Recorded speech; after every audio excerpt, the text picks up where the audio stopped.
Hi friends, உங்களுக்கு ஒரு குட்டியாக கதை சொல்லட்டுமா? ஒரு பெரிய அடர்ந்த காடு. அந்த காட்டில் ஒரு புலி இருந்துச்சான். அந்த புலிக்கு கடைசி ஒரு 3-4 நாளாக எந்த ஒரு உணவுமே கிடைக்காதனால ரொம்ப பசியால் வாடி போய் இருந்துச்சான். அது தான் உணவுக்காக தேடி ரொம்ப தூரம் நடந்து போயிட்டே இருந்துச்சான். அப்போ அழகான ஒரு புல்வெளி. அந்த புல்வெளியில் ஒரு புள்ளி மானும் இன்னொரு கருப்பு மானும் மேய்ஞ்சிட்டு இருக்கு. அதை பார்த்த அந்த புலிக்கு ரொம்ப சந்தோஷம். நம்ம பசிக்கு இன்னைக்கு இறை கிடைச்சிருச்சு அப்படின்னு சந்தோஷத்துல பொறுமையா பதுங்கி அந்த மானை நோக்கி போயிட்டு இருக்கு.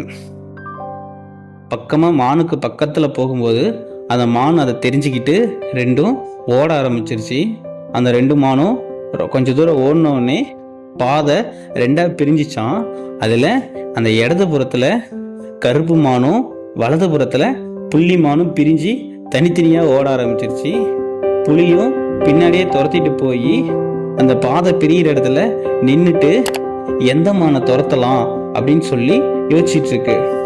ரொம்ப நேரம் யோசிச்சு கருப்பு மானோட இறைச்சி தான் நல்லா இருக்கும் அப்படின்னு நினைச்சிட்டு கருப்பு மானை துரத்தலான்னு சொல்லி முடிவு எடுத்துட்டு இடது பக்கமா திரும்பி ஓட ஆரம்பிச்சிருச்சு.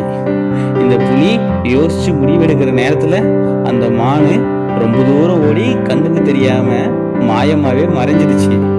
அதை துரத்தி பார்த்துட்டு அது முடியல, இனிமே அதை பிடிக்க முடியாதுன்னு தெரிஞ்சுக்கிட்ட புலி திரும்ப சரி நம்ம புள்ளி மானையாவது போய் துரத்தி பிடிப்போம் அப்படின்னு சொல்லிட்டு திரும்ப வந்த பாதையிலே வந்து வலது பக்கமா ஓடிச்சு.